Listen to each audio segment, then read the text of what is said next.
বিসমিল্লাহির রহমানির রহিম। আসসালামু আলাইকুম। সবাই কেমন আছেন? আশা করছি সবাই অনেক বেশি ভালো আছেন। আমিও ভালো আছি আলহামদুলিল্লাহ। আজকে আপনাদেরকে খুবই ইউনিক ডিজাইনের একটা নিমকি তৈরি করে দেখাবো। চেনা জানা জিনিসটাই একটু ঘুরিয়ে পেঁচিয়ে তৈরি করলেই কিন্তু একটা ডিফারেন্ট কিছু সৃষ্টি হয়, আর এটা বাচ্চারাও অনেক বেশি পছন্দ করে। নিমকি তৈরি করার জন্য আমার প্রথমেই লাগছে 1 কাপ পরিমাণ ময়দা, হাফ চা চামচ লবণ, হাফ চা চামচ কালো জিরে, আর দিয়ে দিচ্ছি 1 চা চামচ চিনি।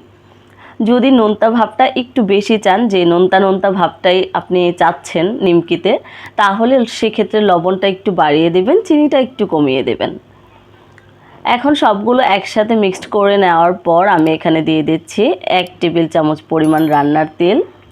তেলটা আসলে আপনাকে মেজারমেন্ট করে দিতে হবে, কেননা যখন আপনি দেখবেন আপনার ডোয়ের সাথে তেলটা মেখে এরকম মুঠ করা যাচ্ছে, তখন বুঝবেন আপনার আর তেলের প্রয়োজন নেই।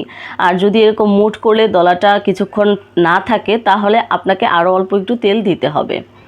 তারপর এটাকে মেখে নিয়ে আমরা রুম টেম্পারেচারের নর্মাল পানি দিয়ে আস্তে আস্তে এটা দিয়ে একটা সফট ডো তৈরি করে নেব। পানিটাও আপনাকে সেভাবেই ইউজ করতে হবে, অল্প অল্প করে দেবেন, একসাথে এত পানি দিয়ে দেবেন না। এরকম যখন দেখবেন একটা সফট ডো তৈরি হয়ে গেছে, আপনার আর পানি লাগবে না। এখন আমি ডোটাকে এভাবে রেখে একটা ভেজা ন্যাকড়া দিয়ে ঢেকে রাখবো 30 মিনিটের জন্য। ফিরে এলাম 30 মিনিট পর। দেখুন এখন কিন্তু ডোটা একদম নরম তুলতুলে অনেক সফট হয়ে গিয়েছে।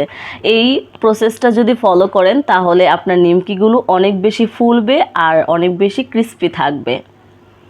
এখন এই ডোটাকে খুব ভালোভাবে মথে নিতে হবে। আমি অনেকক্ষণ মথে নেওয়ার পর এই ডোটাকে 2 ভাগে ভাগ করে নিচ্ছি। একটা ভাগ উঠিয়ে রেখে অন্য ভাগটা দিয়ে আমরা একটা রুটি বেলে নেব। রুটিটা এমন হবে যে বেশি পাতলাও হবে না, আবার অনেক বেশি মোটাও থাকবে না। আমরা একটা মিডিয়াম সাইজের রুটি বেলে নেব। দেখুন এরকম পুরুত্ব থাকবে। এখন আমি এরকম ঔষধের যে কৌটাগুলো থাকে, বাচ্চাদের ওষুধের ভেতরে যেই কৌটাগুলো থাকে, সেই কৌটা একটা নিয়ে নিয়েছি। এই কৌটাটা দিয়ে এভাবে অর্ধচন্দ্রের মতো কেটে কেটে আমি একটা ডিজাইন তৈরি করে নিচ্ছি। দেখুন এটা কিন্তু একদম অর্ধচন্দ্রের মতো দেখাচ্ছে। এভাবে তৈরি করে বাচ্চাদেরকে দিলে আসলে ওরা খুবই খুশি হয় আর ইউনিক মনে হয়। একটা কমন রেসিপি একটু ডিজাইনটা ভিন্ন করলেই কিন্তু ইউনিক দেখা যায়। আমি সবগুলো তৈরি করে নিয়েছি। এখন আমি বাকি ডোটা দিয়েও একটা রুটি বেলে নিয়েছি, আর এখানে আরেকটা কুকি কাটার নিয়ে নিয়েছি। এই কুকি কাটারটা একটু বড়, এই পিঠাগুলো একটু বড় সাইজের হবে। আপনারা যারা চাচ্ছেন যে এত ছোট ছোট করে এত সময় নষ্ট করবেন না, তারা এরকম বড় করে তৈরি করে নিতে পারেন।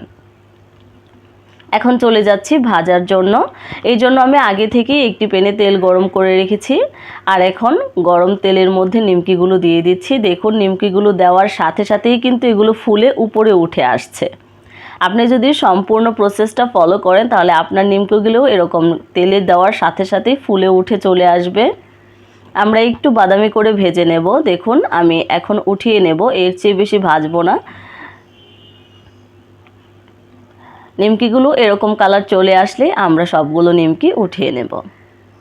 আপনারা যদি এই নিমকিগুলো সংরক্ষণ করতে চান, সেক্ষেত্রে এরকম বাদামি করে ভেজে নিয়ে যে কোনো এয়ারটাইট বক্সে রেখে দিতে পারেন। এটা মাসখানেক পর্যন্ত খুব ভালো মুচমুচে থাকবে এবং টেস্টটাও সেম থাকবে।